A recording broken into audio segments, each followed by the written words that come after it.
बिहार की नीतीश सरकार ने सब्जी की खेती करने वाले किसानों के लिए महत्वाकांक्षी योजना की शुरुआत की है। इस योजना के तहत बिहार के किसानों की माली हालत सुधारने और देश के लोगों को गुणवत्तापूर्ण सब्जी मुहैया कराने का दावा किया जा रहा है। जदयू के प्रदेश अध्यक्ष उमेश सिंह कुशवाहा ने कहा कि मुख्यमंत्री नीतीश कुमार की महत्वाकांक्षी योजना है, जिसमें बिहार का व्यंजन देश के अन्य राज्यों तक पहुंचाने की योजना है और इस तरह बिहार में उगाए जा रहे सब्जियां देश के सभी प्रांतों के लोगों के थाली में होगा।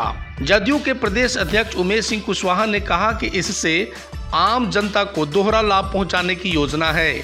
उन्होंने बताया कि एक तरफ जहां प्रदेश के सब्जी की खेती करने वाले किसानों की माली हालत में सुधार होगी, वहीं दूसरी तरफ लोगों को गुणवत्तापूर्ण सब्जियां उपलब्ध होगी, जिससे लोगों का सेहत भी अच्छा रहेगा। माननीय मुख्यमंत्री जी की महत्वाकांक्षी योजना है बिहार राज्य सब्जी प्रसंस्करण एवं विपणन योजना की शुरुआत किए हैं। इस योजना का मुख्य उद्देश्य है जो हमारे सब्जी उत्पादक जो किसान हैं उनको उचित मूल्य प्राप्त हो। वहीं दूसरी तरफ उमेश सिंह कुशवाहा ने कहा कि इस महत्वाकांक्षी योजना को धरातल पर उतारने के लिए बिहार राज्य सब्जी प्रसंस्करण और विपणन एजेंसी का गठन किया गया है और इसे पटना, तिरहुत, मिथिला और पूर्णिया 4 सेक्टर में बांटा गया है। उमेश सिंह कुशवाहा ने बताया कि इसके संचालन के लिए प्रखंड स्तर पर सब्जी उत्पादक सहकारी समिति का भी गठन किया गया है और इसके जरिए एक प्रखंड में छोटे छोटे सब्जी करने वाले 1000 गांव के किसानों को जोड़ा गया है और इस योजना के तहत प्रखंड स्तरीय विपणन केंद्र बनाए गए हैं, जहां सब्जियों के प्रसंस्करण और रख रखाव के लिए कोल्ड स्टोर का भी निर्माण जारी है। उन्होंने बताया कि सब्जी की खेती करने वाले किसानों को उचित दर पर सब्जी बिक्री करने की व्यवस्था होगी। जो देश के बड़े बड़े सब्जी मंडियों में सब्जियों के भाव होंगे, उसी भाव में गांव के छोटे छोटे किसानों को भी अपने खेत में उगाए सब्जियों को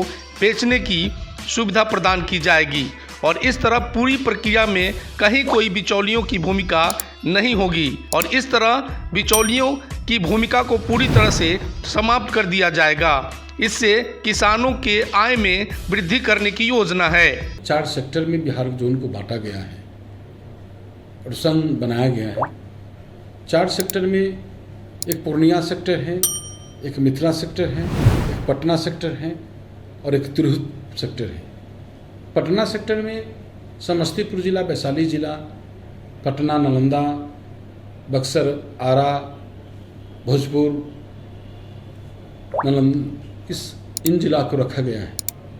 इसी तरह जो हमारे और भी जो सेक्टर है उस सेक्टर में रखा गया है और इसमें जितने भी प्रखंड हैं उन सभी प्रखंड में सब्जी सहयोग सहकारिता समिति का गठन किया गया है और एक सहयोग सहकारिता समिति जो प्रखंड स्तर पर जो गठन किया गया है, इसमें 1000 मेंबर को जोड़ा गया है। जो हमारे छोटे छोटे जो किसान हैं जो सब्जी उत्पादन करते हैं उनको उचित मूल्य प्राप्त हो। वो मंडी में वहाँ लोग पहुँचे सब्जी लेके और उनके भाव वहाँ के गाँव जो हमारे टाउन का जो मुख्य जो हमारा पटना का मंडी है, सब्जी मंडी, पटना के सब्जी मंडी का भाव हमारे ग्रामीण क्षेत्र में मिले, जो हमारे ग्रामीण में जो उत्पादन करने वाले किसान हैं उनको मिले। इसका मेन उद्देश्य ही है और इसके माध्यम से हमारे जो उपभोक्ता है जो सब्जी लेते हैं उनको भी ढंग से मिले, उनको भी अच्छा मिले। उमेश सिंह कुशवाहा ने यह भी कहा कि इसको लेकर 50 प्रखंडों का चयन किया जा चुका है, जिसमें 25 प्रखंडों में विपणन केंद्र का निर्माण जारी है और इसके तहत बिहार में सब्जी की खेती करने वाले किसानों के बीच खुशहाली लाने के लिए हर संभव प्रयास की जा रही है।